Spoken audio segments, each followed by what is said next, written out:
So yun na mga ka-business naming minamahal, nandito kami ngayon sa harapan nyo para magbigay ng linaw about dun sa nakaraang mga pangyayari na hindi natin inaasahan. Yun nga po yung patungkol dun sa mga underwear, mga damit na nakita ni Mrs. Ka-business at saka ng mga kagwang dun sa bahay ni Kuya Bong.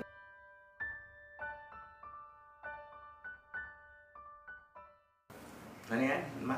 May nag-message dito sa comment pala. Gloria Camuglia.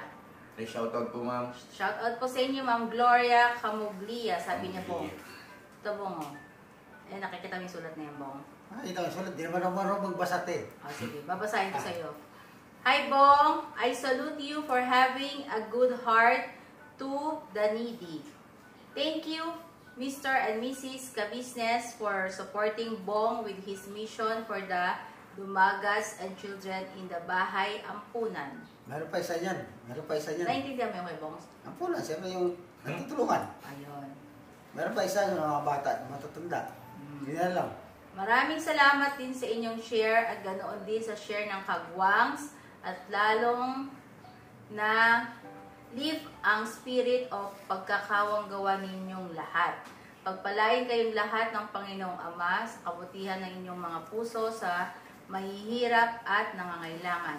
Keep up po sa inyong patuloy Keep up the good work. Oo, yun lang, wala eh.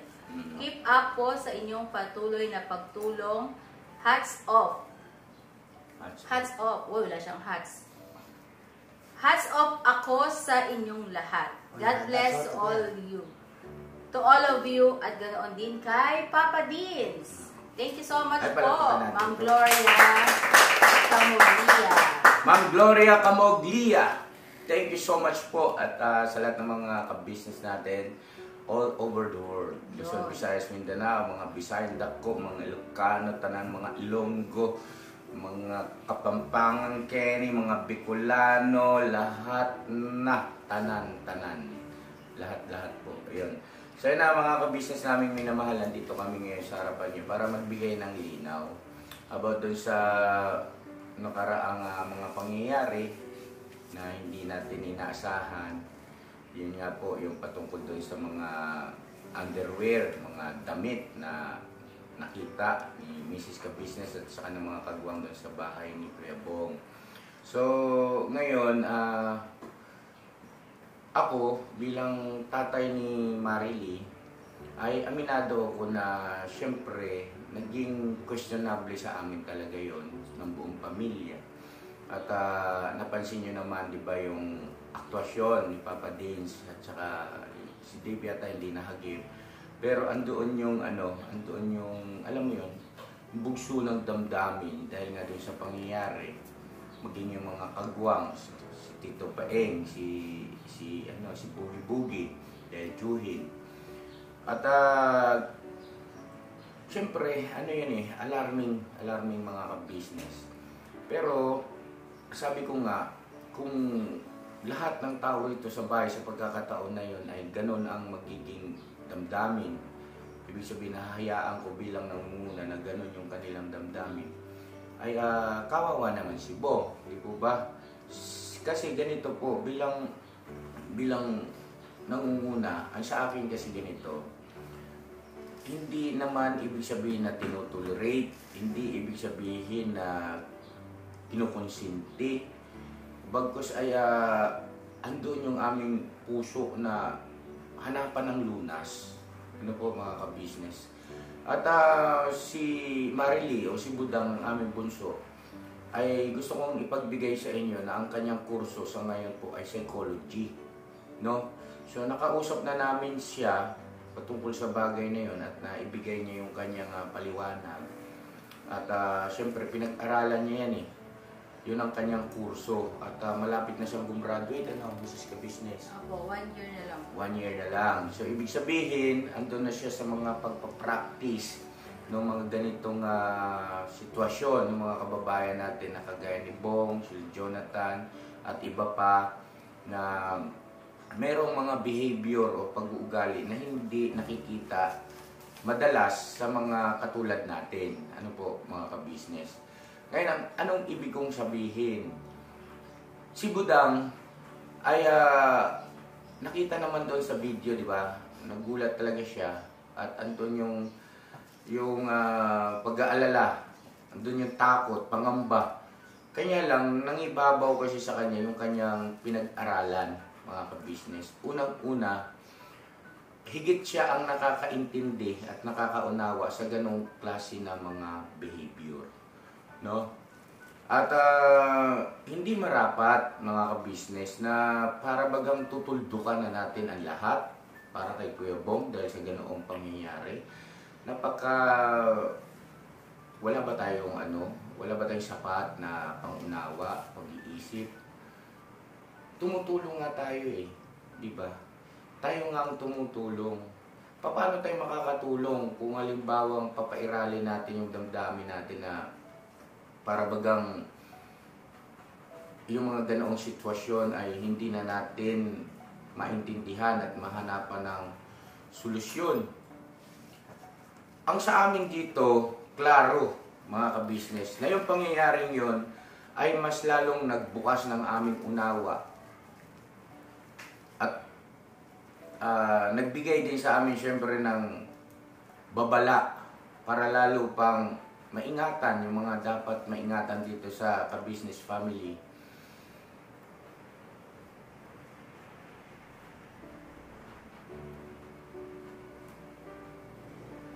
Huwag naman sana, mga ka-business, huwag naman sana humangga ng hanggang doon na lang. Kasi off-cam, kinausap na namin ito eh, si Bong. At naghayag siya ng kanyang damdamin. Katakot-takot na paghingi niya ng sorry kay ate niya, sa amin, sa mga kapatid ni Marilyn, na nakita naman namin eh, yung tao sa puso na paghingi ng paumanhin at kakibat nun yung kanyang pangangako na hindi na mauulit. Ngayon, Bong, gusto ko sana bago mo kausapin yung ating mga viewers sa mga pangyayaring yon, paliwanag mo sa kanila, ay si Mrs. Ka-Business ay bigyan natin ng pagkakataon na magsalita rin naman bilang isang nanay. Kasi kung meron mang nasaktan, nangamba, ay nakaramdam siyempre ng pagkabastos, no? Andun na tayo. Walang iba kundi ang isang nanay. Kasi nag-iisang babae yun eh. Si Budang, nag-iisang babae namin yun. Go ahead, Mrs. Ka-Business. Yun nga Kuya Bong. Nung una kong nakita nga yun, sobrang nasaktan talaga ako, Kuya Bong, kasi ito kasi akalain na yung makikita ko doon ay yung gamit mismo ng anak ko.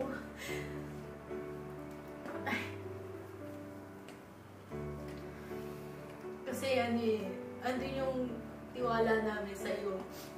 Na sabi mo nga, ano ang mangyari pagtatanggol mo, pamilya ka, business. Pero yun nga, nakita ko yung gano'n. Sobrang nasaktan ako, Kuya Bong.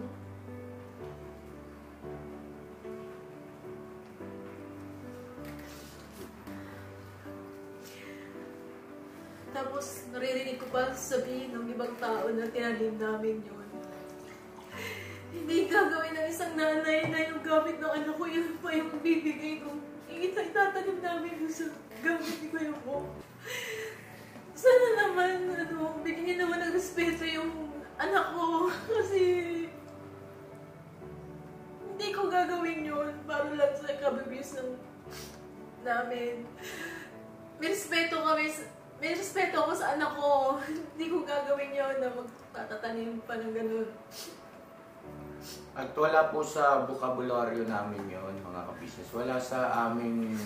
Tsaka hindi po namin alam na ganun yung ni Kuya Bong. Bakit ko gagawin yun? Yun na lang sanang isipin nung nag-isip ng ganun. Magtatanim ako ng ganun.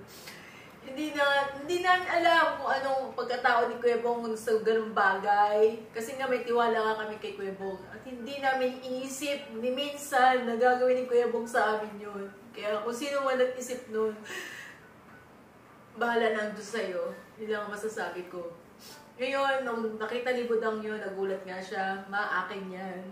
At mismo akong nanay, nakita ko na nga doon. Kinumpirma ko sa anak ko talaga yun. Ngayon sana Kuya Bong, ngayon ko nang maulit. Yung pagiging mo ng sorry ay tinatanggap namin.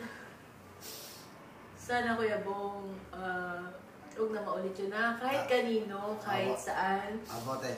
Hindi na maulit, Pote. Kahit kaninong bahay, kahit kaninong tao, huwag mo na uulitin yun, Kuya Bong, ha? Nakita ko lang sa basura lang ito. Oh. Tsaka nakita ko lang si madumi na. Kinuha ko. Kaya huwag mo na ulitin. Pote. At andito pa rin naman yung respeto namin sa iyo, pagtitiwala namin. Tsaka malaki pa naman ang respeto ko sa inyo. Malaki pa naman eh. Hindi ka tulad ng ibang tao dyan. Sana baguhin mo na, ha? Huwag mo na ulitin yun. Tsaka malaki yung respeto ko sa inyo ito. Yun. Yun po mga ka-business. Yung... Tsaka yung ganun din, hindi ko, nakita ko lang sa nakita ko lang yun. Pero hindi ko sinungkit yun. Nakita ko lang sa basura talaga. Nakita ko lang sa basura, nakita ko lang. Pero hindi ko sinungkit yun. Doon sa bagay na yan, mga ka-business, yung binabanggit ni Kuya Bong na yan, wala nang pagtatalo. Kasi ano naman tawag nito... Nakita ko lang. Oo. Naipaliwanag na rin namin ipaliwanag na rin sa amin ni Budang yan, bahagi yan ng kanilang pinag-aaralan bilang isang psychology student at malapit ng gumraduate. Bahagi yan ng kanilang pinag-aaralan, yung ganyang mga, ito, yung nakikita natin kay Bong, no? At ang sabi niya ay walang ibang solusyon diyan kay Bong, kasi tayo ang pamilya niyan, kundi mas malawak na pangunawa. Oo, andun na tayo, para-pares tayo nakaramdam ng sakit, ng sama, ng loob, ng pag-aalala. Pero, sabi niya sa akin pagka halimbawang yan si Bong pinabayaan natin, meron bang patutunguhan? Ibig sabihin ay may nabago ba? Meron bang isang bagay na bumuti? Nakuha niyo yung punto ni Budang. Wala kasi siya ngayon nasa school Kung nandito lang sana, mas maganda kung ano. Ang pinakamabuti dyan iba yung pag-iingat, no? At yung sinasabi niya nakuha sa basurahan, huwag niyo na siyang susugan doon kasi yun na yung kanyang sinabi. At kalimitan sa mga ganyang condition ay yun at yun ang kanyang sasabihin, ano? So siguro naintindihan niyo yung ibig kong sabihin sa pahayag ng isang psychology student na malapit ng gumraduate. Pero darating at darating din yung pagkakataon na ihahayag niya yan. Pagka naramdaman niya na fully secured na siya, napatawad na siya, naintindihan na siya, at hindi siya sasaktan. You know? Ganun daw po kasi yun Yung bang pagka nakaramdam sila ng pangamba rin, takot na baka mamaya ang balik sa kanila ay negatibo sa aspetong halimbawa ay yung masasaktan sila sa kanilang ginawa, halimbawa ay kasi kalimitan ganun hindi naman natin sinasabing lahat ng tao ganun, pero kalimitan ganun pagka nakita yan ng isang pamilya, mga kamag-anak na lalaki, panigurado talaga hindi may iwasan na hindi magkaroon ng reaksyon na hindi maganda. So sabi sa akin huwag kang alala, siyempre mag-iingat ako, tsaka andyan naman yung mga iba pang mga kagwang na patuloy din na makakatulong sa atin pagdating sa pag-iingat. Pero wag kayong wag niyong bitawan si Bong, sabi niya kasi naniniwala siya merong pagbabago. Mismong galing kay Budang yan, mga ka-business. Naniniwala siya na merong pagbabago. Masakit kung sa masakit. Kaya lang ako bilang tatay, unang-unang nasaktan din. Ang tanong, kasi yung iba kasi mga komento para bagang iniisip nila na parang binabaliwala namin yun dahil sa views. Hindi po, mga ka-business, hindi lahat ng video natin kay Bong ay nagbo-views. Sana maintindihan niyo po yan. Merong Pero kay Budang po, tsaka di ko gagawin kay Budang po yun. Tsaka di ko gagawin kay Budang yung gagawin ko sa kanya. Di ko gagawin. Parang kapatid ko kay Budang po. Parang kapatid ko na po sa kanya. Parang kapatid ko na po sa kanya. Kapatid po. Ang tunay ko sa kanya po. Ba't gagawin ko po sa kanya yun? Kung gagawin ko sa kanya, umalis na po ako dito. Pag ginawa ko sa kanya, umalis na dapat ako dito. Okay na? So, ayun na mga ka-business at saka isa pa, wala tayong ma-accomplish kung dahil sa nakita, naobserbahan natin mali, tapos ipapatulan natin, kumbaga, ibababa natin yung level natin sa ganoon ding pagkakamali. Wala na, nasayang lahat. Di ba? Asan na yung mga sakripisyo natin? Saan napunta yun? Yung pangunawa natin sa mga nakaraan na hindi naman biro yun eh. Alam niyo naman yun eh. At pasalamat nga tayo kahit papaano naman lumalakas ang aming loob na nga si Kuya Bong darating din ang araw na makapagbago. Maraming nagsasabi yun, wala na raw pag-asa yan. Hindi tayo Diyos, hindi po tayo Diyos para mag-conclude ng gano'n na humusga sa ating kapwa. Ito si Bong kasi mga ka-business namin minamahal. Ano kasi yan eh, tawag nito. Alam mo yun, sa mga karanasan, mga nangyari kasi, yung siguro sa mahirap na rin kasing magbanggit pa ng eh. So dito na lang tayo, pag-focus na lang tayo sa ka-business family. Panatag niyo yung loob nyo, hindi baliwala sa buong pamilya yung nangyari. Yun ay tinablan kami ng sakit, ng sama ng loob dun sa pangyari na yun. Pero hindi kasi yun sapat na basihan, batayan para baliwalain na ang lahat-lahat. Ano po mga ka-business. At darating ang araw, pagka gumraduate si Budang, ang laki ng maitutulong niya sa mga pagmimisyon natin. Ngayon natutuwa ako kasi sa ganong edad niya at sa ganoong estado niya ng pag-aaral niya bilang psychology, ano na siya, bukas na ang kaisipan niya. Hindi na siya, kung iba-ibang bata yun, ganito yun, sumbong yun, alam mo yun, negatibo ang maririnig namin ng mga magulang niya. Pero sa kanya hindi pa, tawag nito, parang gusto niya sabihin sa amin ni mama niya, paalam ko yan, alam ko ang nangyayari, naintindihan ko, kasi pinag-aaralan ko yan bilang psychology. So yun, Bong, binanggit mo na rin yung site kanina na sabi mo nga parang kapatid mo si Budang. Parang kapatid ko na po yan. At wala kang layunin na gawa na hindi maganda. Wala po. Kaya hindi ko tataluin po yan, parang kapatid ko na yan. Hindi ko tataluin, parang kapatid ko na rin po yan. At saka doon sa nangyari na yung Kuya Bong, mahirap, masakit, pero kailangan naming maging bukas ang aming isip at puso para sa iyo. At andun yung aming pag-asa, gaya ng binanggit ng Budang na may pag-asa yan pa, mababago yan si Kuya Bong. Sabi niya, pag tungtong niya ng 4th year kasi meron na silang tawag ba nito yung bang parang actual na ang tawag din mo? OJT, no? So yun mga ka-business, pag-pray natin makakatulong sa atin si Budang at hindi ko nga rin lubos maisip at yun ang kurso na kinuha niya eh.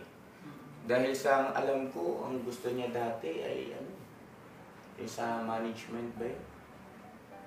Banggit niya? Ano ba yung unang kurso niya? Ano, yung parang flight stewardess, parang ganun. Okay. Wow. Kaso ano nga, ayoko kasi ng flight stewardess kasi iba-ibang bansa yan eh. So di mo ano yung bata. So, ibig sabihin lang, hindi kasi baka ma-misinterpret naman ng ating mga kababayan, mga ka-business natin na mayroong mga anak na flight steward.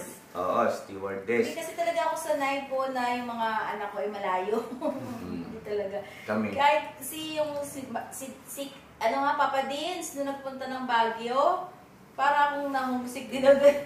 Kahit siya, sabi niya, Ma, namimiss ko na kayo kaagad, sabi ni Papa Dins. Kasi yun lang yung umalis siya na hindi tayo kasama eh, na malayo siya. Ano po mga ka-business, ito ma-share ko lang sa inyo. Simula nung pinanganak yung mga batang yan, ni minsan hindi namin yan ipinaalaga kahit kanino, kahit sandali. Andyan si tito nila si Bugi-Bugi ang makakapagpatunay niyan. Hindi namin yan iniwan sa biyanan ko. Saglit lang maiwan sila, pero kukunin pa din namin. Oo, yung bang sabihin na ipinaalaga, na ipinagkatiwala muna, at yung bang iniwan totally na, halimbawa may importante kaming gagawin sa trabaho, hindi yung oras na kalahating araw, sobrang hirap na kami. Halimbawa, mayroong pagkakataon na nakisuyo kami kay nanay, Nay, pwede ba dito muna si Ezekiel, yung panganay namin, kasi malaki agwat niyan eh, ni Ezekiel sa ni Dave, almost 6 years. So, ayun pupunta lang kami, may bibilhin. Yung isip namin nandun talaga sa anak namin, hindi talaga kami nasanay na mawala sa amin yan. Kaya, totoo yung sinabi ni Mrs. Ka-Business na nagpunta sila niyang Russell sa Baguio, ay na-homesick agad kami. Hanggang madaling araw, kachat ko pa si Dave, si Kay. Sabi niya, Ma, bakit kising ka pa? Sabi ko na kasi Tapos po mga ka-business nga po pala, yun. Hindi kami sanay na malayo sa aming mga anak namin. Kaya pansinin yung mga kagwang, gusto namin na sa paligid lang namin sila. Kasi tinuturing na namin anak pamilya. Hindi kami, kaya pagkalimbawa diba mga nakaraan, mayroong mga kagwang na nawawalay sa atin. Ganun na lang yung iyak. Kasi, nasasaktan kami. Kahit nasabihin pang, sa vlog lang yan, sa trabaho nyo lang yan. Hindi po Hindi ganun kasi. Tsaka mga kagwang, at least na po kasi sa puso't isipan namin yung mga yan. Ibang panatag na kami sa kanila. Kahit matulog kami, kahit gising kami, kahit di kami nakatingin sa kanila, alam namin, panatag na kami sa mga kagwang.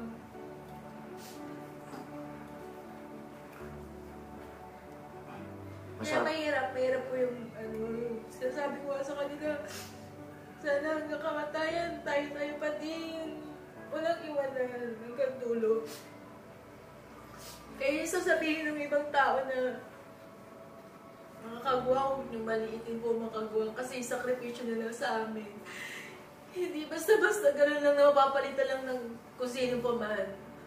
Yung pagtitraining ko po sa kanila, mga ka-business, hindi biro-biro yun. Ako na nagsabi. Yung disiplina na mawala sa kanila yung interest sa material na bagay, na unti-unti kong in-insert sa puso at saka isip nila na merong mas mahalaga roon, ay hindi biro yun.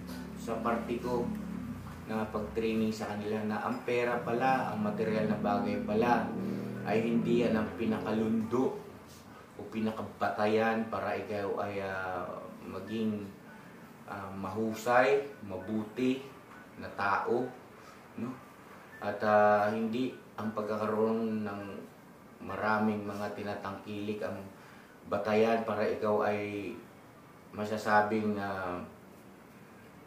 matino. no? O ika nga successful ka. Hindi ganoon, no? Yung mentalidad at saka damdamin ng kagwang po, mga ka-business. Yan ang aming pinagsikapan talagang baguhin. Tsaka po ang bilib din ako sa mga kagwang, tsaka sa mga 3Ms. Kahit anong, halimbawa, syempre yung mga nagawa nila nung sila sabi niya na nagkamali rin sila. Kahit anong pong pababa sa kanila, ang mga yan ay nandito pa rin sa amin. Na-training na rin kasi. Kasi hindi sila yung mga balat sibuyas, hindi. Na-train ko lang ni Papa ka-business yung mga yan na huwag maging balat sibuyas. Kasi kapag balat sibuyas ka, talo ka. Parang ako na nga ang nagiging balat sibuyas ko. So anyway, Kuya Bong, mga ka-business, doon sa mga nagkukomento ng below the belt kay Bong, huwag naman po. Kasi hindi naman po makakatulong yun sa kanya eh. Di po ba? Naintindihan namin kayo. Kasi nasaktan din kayo dahil minahal nyo yung ka-business family at hindi natin pare-parehas ina-expect yung ganong gawin ni Pong.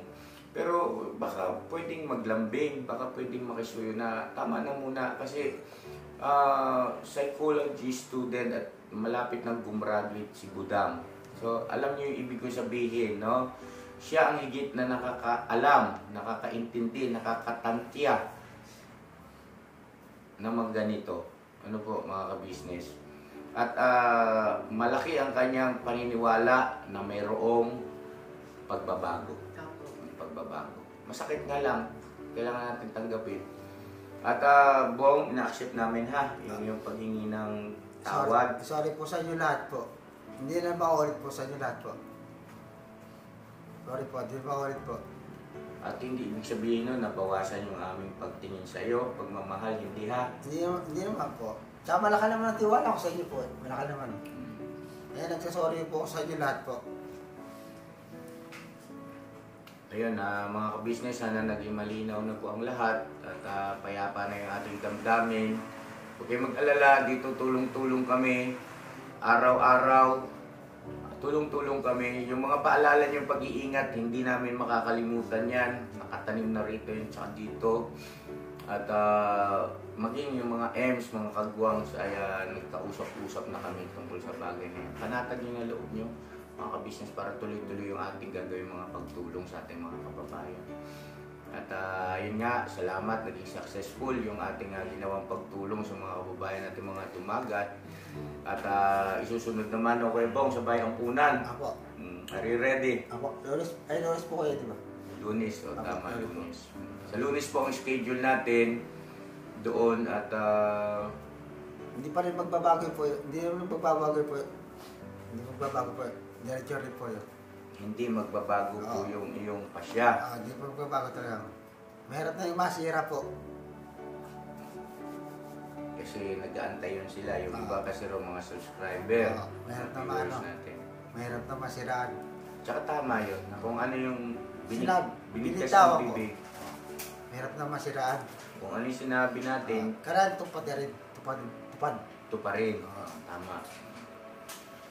So yun na mga kabisnes namin minamahal nga po pala, bago tayo magtapos ay gusto ko rin ipaalam sa inyo na si Kokey o si Alien ay umuwi na po ng Iloilo. At ayun maraming salamat sa maiksing mga oras at panahon na siya ay nandito sa bahay, nakapagbigay din ng partisipasyon sa ating mga vlog, nakapagbigay ng saya. At ayun na sa Iloilo na binigyan naman natin ng sapat na pera si Kokey, no, ni Mrs. Ka-Business para makauwi siya ng payapa, sapat na panggastos niya, allowance na rin. Okay, di ba kinakaya ko si Kokey, di ba alien? Kaya nga alien tao sa Okay. Okay. Kaya nga siya Kokey kasi nga alien. Alien.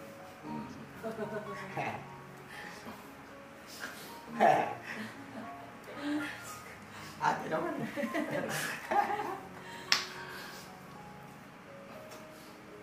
Nakakuha na ng schedule, ano? Sana Ano, si Koki, mag-ingat ka dyan, alien. Mga sagway. Mag-ingat ka dyan, alien. Pero ano talaga ni Skoke? Kanyang... Diba, Ang paliwanag niya sa akin, ang... pangalan niya, ang pangit. Ano? Napakachat ang pangalan. Cooking. Anong cooking? Koke! Ay, ba't yun? I-cut natin yun, ha? Joke lang po yun, joke lang po yun, joke lang. Ang pangit tignan eh. Pangalan si Okay. Pangit eh. Sige na. Bakit? Pangalan mo na maganda. Panood dito ni Cookie, yari ka.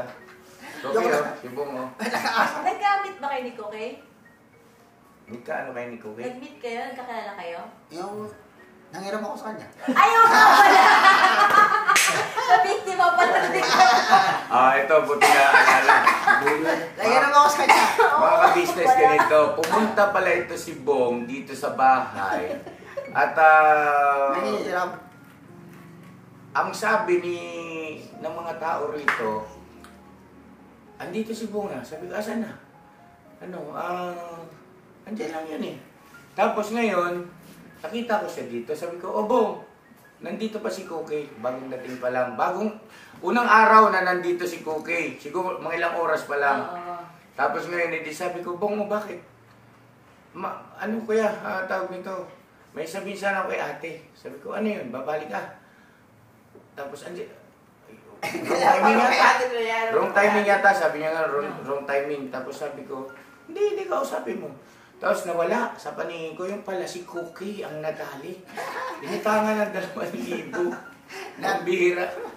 Tapos buti naman, si Cookie naman, nagbigay. 2,000 rin. Napudol. Tapos hindi, ito na ngayon, nalaman ko, anong sabi, kuya, si Bong, inutangan si Cookie ng 2,000, ha? Di pinatawag ko si Cookie, ano nangyari sa'yo, Ilin? Sabi niya, kuya, hindi kasi naawa ako, ha? Naawa ka kay Bong, ang daming pera nun, sabi ko. Tapos, hindi kasi kuya, kailangan daw niya. Kako dapat binanggit sa akin. Yun na kuya, sorry, hindi ko na nabanggit. So, paano ngayon yan? Paano ka bayaran kung hindi bumalik yun si Bong? Ayan, tas. Eto na, sabi ko, sana bumalik si Bong kasi kailangan niya, pag binawas yun doon sa kanyang ipon, ay alam niya. Di ba? Kasi hindi ko pwedeng hindi niya alam. Kasi pinipirmahan nila yan eh. So ngayon, awa ng Diyos, kinabukasan niya ito, bumalik. No? Bumalik ito, tapos nangutang bumali na kay ate, pinambayad niya kay Cookie. Yun. Katawag kay Pogi, ganun. Tapos, nangyari po, mga ka-business, yung 2,000 ni Cookie ay dinagdagan ni Mrs. Ka-business yun ng 3,000. dinagdagan ng 3,000 pesos nung pag-uwi, binigyan ng 3,000 pesos. Kaya sobra yung pera nun ni Cookie. Biniyaran ni Kuya Bong yung 2,000. Oo. Tapos, nung biniyaran na siya, tapos binigyan ko pa ulit si Cookie ng 3,000. Ako. Parang meron naman siyang pang-ano doon. So yun, at good boy ha. Apo. Kuya Bong, may ito, ang ano ko lang sa'yo. Yun nga, wag nang maulit kahit kanino, kahit saan.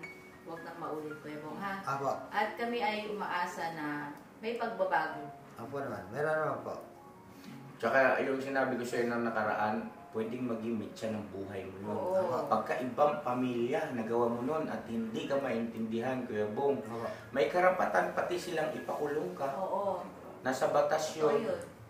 Totoo yun, nasa batas yun na may karapatan silang magreklamo sa pulis at maaksyonan ka, ipakulong ka. Kaya huwag mo nang ulitin yun, ha? Apo. Intindihan mo yung sinabi ng Budang, Apo. ha? Apo. Oo, sige na. So yun mga ka-business, salamat na marami at God bless sa ating lahat. No? Bira lang tayo sa ito yata ay absent ka ba ngayon? Lunes po. Absent ka bukas. Lunes Anong po. araw bukas? Saturday. Saturday, absent ka bukas? Papasok ka bukas? Lunes po. Alos ka na papasok. Apo. Para, hindi ba tutulog tayo saan? Ampunan. Ano Ampunan. matutulog? Ampunan. Tutulong. Ampunan. Oh. Kasi po ay nakakulang ng schedule ng Meron na. 3Ms. Pinapunta po namin yung mga 3Ms sa Kasibugi, sa barangay po, na nakakuha na po sila ng schedule. Yun nga po, sabi ko ay kung pwede Monday. Kaya yun po, Monday po kami makakapunta sa Bahay Ampunan. Lunchtime po yun mga kabisnes. Tapos huwag ka nagagalit kay Ate Ninit. Ikaw naman. Batiin mo sa atin nito. Cut na tayo. Salamat po mga ka-business. Cut mo na. Ate Ninette, shoutout po sa iyo. Kami nang bahala po. Kami nang bahala. God bless po.